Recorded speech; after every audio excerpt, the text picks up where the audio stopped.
Cette semaine, nous sommes dans la série sur la conversion et nous sommes en train de voir le sujet de la conversion. Nous sommes dans 5 points d'explication de la conversion. 1.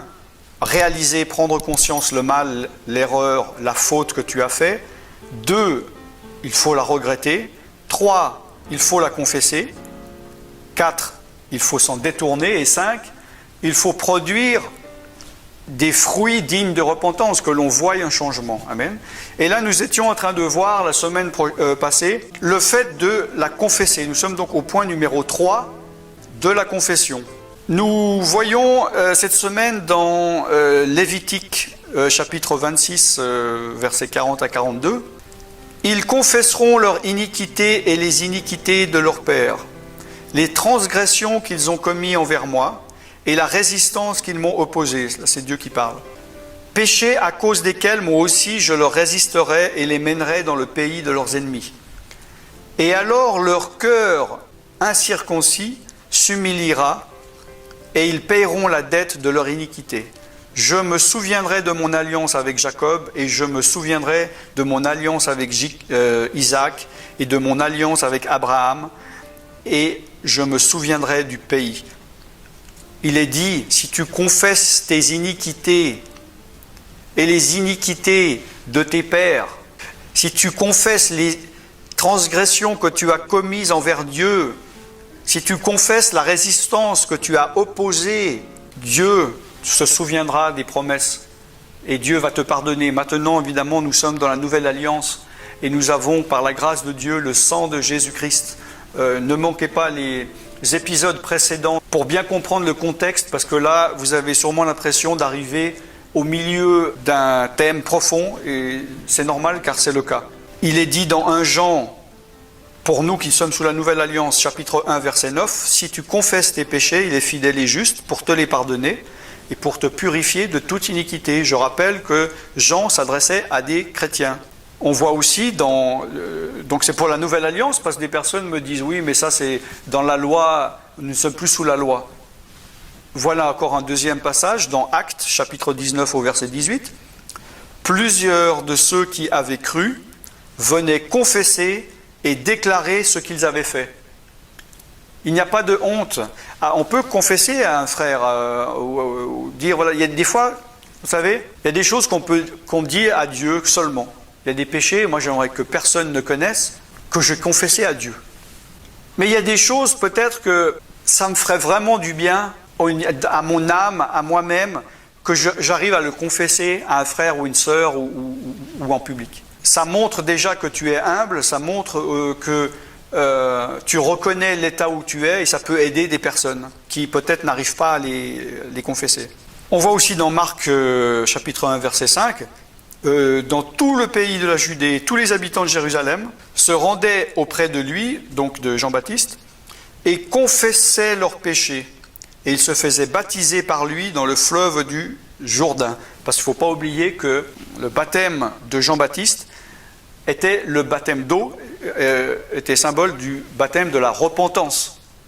Et ensuite, Jésus, lui, a donné le baptême du Saint-Esprit, mais sans avoir passé symboliquement d'abord par le baptême de la repentance, on ne peut pas avoir le baptême du Saint-Esprit. Nous allons voir ça dans d'autres émissions à venir. Dans Proverbes chapitre 28 au verset 13, « Celui qui cache ses transgressions ne prospère point, mais celui qui les avoue et les délaisse obtient miséricorde. » Amen.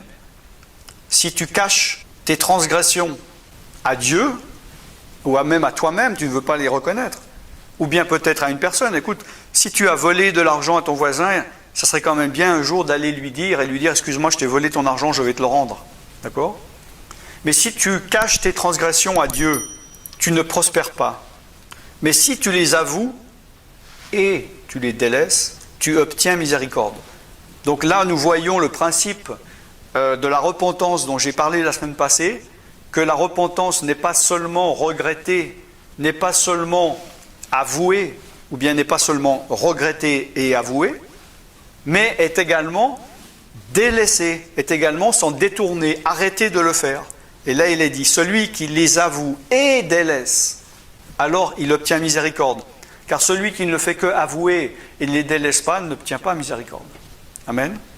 Dans le psaume 32 au verset 5, David dit, parle à Dieu, il dit, je t'ai fait connaître mon péché et je ne t'ai pas caché mon iniquité. J'ai dit, j'avouerai mes transgressions à l'Éternel et tu as effacé la peine de mon péché. Amen. Le péché cause une peine. On a un problème de conscience. On ne se sent pas bien. Et tant que c'est dans notre système, on sent mal. Et comment ça doit sortir? Comment expulser ça? Ça sort par la bouche. En confessant son péché et en arrêtant de le faire. Il faut que ça sorte de la conscience. Il y a des personnes, s'il y a des policiers qui écoutent maintenant, ou des personnes qui ont été des bandits comme moi, vous devez savoir qu'à un moment donné, même s'il n'y a pas de preuve, il y a des gens, ils craquent et ils vont avouer parce qu'ils disent, il faut que je libère ma conscience, j'en peux plus, c'est trop lourd. Et quand ils se libèrent, ils se sentent mieux. Nous arrivons dans le point numéro 4, de s'en détourner.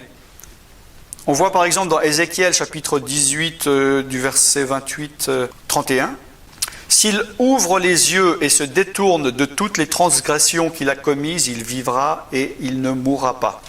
Revenez et détournez-vous de toutes vos transgressions afin que l'iniquité ne cause pas votre ruine. Rejetez loin de vous toutes les transgressions par lesquelles vous avez péché. Faites-vous un cœur nouveau et un esprit nouveau. Pourquoi mourriez-vous, maison d'Israël ? Si tu ouvres tes yeux, c'est-à-dire, on est tous pareils, il y a des péchés, je dis, je veux pas les gérer. Je ferme mes yeux, c'est comme si je ne le vois pas. Hein? S'il y a un problème en face, c'est facile de fermer les yeux. Et Dieu te dit aujourd'hui, ouvre tes yeux. Reconnais ce qu'il y a en face de toi, reconnais. Hein? Si tu ouvres les yeux et tu te détournes de toutes les transgressions que tu as commises, tu vivras, tu ne mourras pas. Reviens et détourne-toi de toutes tes transgressions, afin que l'iniquité ne cause pas ta ruine. L'iniquité, ça cause la ruine. On se sent mal, comme j'ai dit, on a un poids, on n'a pas la paix. Rejette loin de toi toutes les transgressions par lesquelles tu as péché. Fais-toi un cœur nouveau et un esprit nouveau. Laisse-toi renouveler par l'Esprit de Dieu. Amen. Pourquoi mourrais-tu ? Et dans Colossiens chapitre 3, versets 5 à 9, fais mourir les membres qui sont sur la terre. L'impudicité, l'impureté, les passions, les mauvais désirs, la cupidité, qui est une idolâtrie. C'est à cause de ces choses que la colère de Dieu vient sur les fils de la rébellion, parmi lesquels vous marchiez autrefois lorsque vous viviez dans ces péchés. Mais maintenant que tu t'es converti, maintenant que tu te repens, renonce à toutes ces choses, à la colère, à l'animosité, à la méchanceté, à la calomnie, aux paroles déshonnêtes qui pourraient sortir de ta bouche. Amen. Ne mentez pas les uns les autres, vous étant dépouillés du vieil homme et de ses œuvres. Par la repentance, il y a un changement. Dans 1 Samuel chapitre 7, verset 3, « Si c'est de tout ton cœur que tu reviens à l'Éternel, ôte du milieu de toi les dieux étrangers, les péchés, les choses que tu ne dois pas avoir. Dirige ton cœur vers l'Éternel et sers-le lui seul. Et il te délivrera de la main des Philistins. » Les Philistins, c'est le symbole des ennemis. Est-ce que tu as un ennemi? Est-ce que tu as un péché qui domine dans ta vie que tu n'arrives pas à combattre? Ou plutôt, tu n'arrêtes pas de le combattre, mais tu n'arrives pas à le vaincre. Et c'est comme s'il est le plus fort.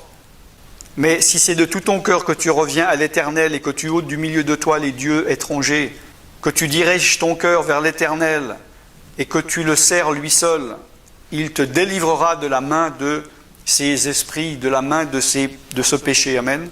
Et donc le point final, numéro 5, par rapport à la repentance et à la conversion, c'est que lorsqu'il y a une véritable repentance, il y a forcément un changement. C'est impossible de dire que tu t'es repenti s'il n'y a pas un changement. C'est que tu as manqué quelque chose. Peut-être que tu n'as fait qu'une partie. Comme je dis, tu as peut-être uniquement regretté.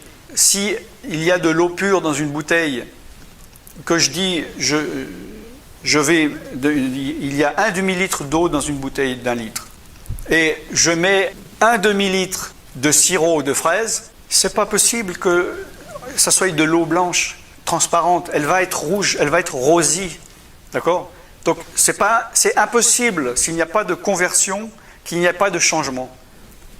S'il n'y a pas de changement, c'est que la conversion n'a pas été faite complètement, que la repentance n'a pas été profonde et n'a pas respecté les 4 points que je viens de donner.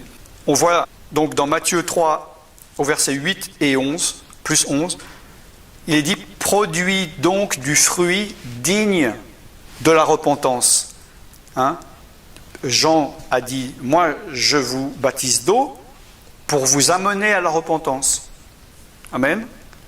Le but était la repentance. Dans Acte 26, au verset 20, ceux de Damas d'abord, puis à Jérusalem, dans toute la Judée et chez les païens, Paul dit « J'ai prêché la repentance et la conversion à Dieu avec la pratique d'œuvres dignes de la repentance. » Donc, Paul prêchait la repentance, la conversion, comme on a parlé de ces dernières semaines, avec la pratique d'œuvres dignes de la repentance. C'est-à-dire que la pratique de bonnes œuvres vient après, c'est une conséquence de la conversion et de la repentance. Et ce n'est pas par des bonnes œuvres qu'on arrive à se racheter une bonne conduite ou à arriver à changer. C'est uniquement par la repentance profonde et par la conversion profonde que nous arrivons à changer et à avoir des fruits dignes de la repentance. Alors, nous allons voir la semaine prochaine la dernière partie concernant la repentance qui va introduire le message d'après, parce que le but et la suite de la conversion et de la repentance complète et parfaite, c'est de pouvoir recevoir la promesse qui est le baptême du Saint-Esprit ou recevoir l'Esprit de Dieu en soi. Et je rappelle que ceci est aussi valable pour un non-chrétien qui n'a jamais eu l'Esprit que pour un chrétien qui se serait éloigné et dont l'Esprit de Dieu c'est comme éteint et il n'a plus les bénédictions d'avant. Si tu respectes ces points-là, tu pourras à nouveau baigner dans l'onction de l'Esprit de Dieu. Alléluia.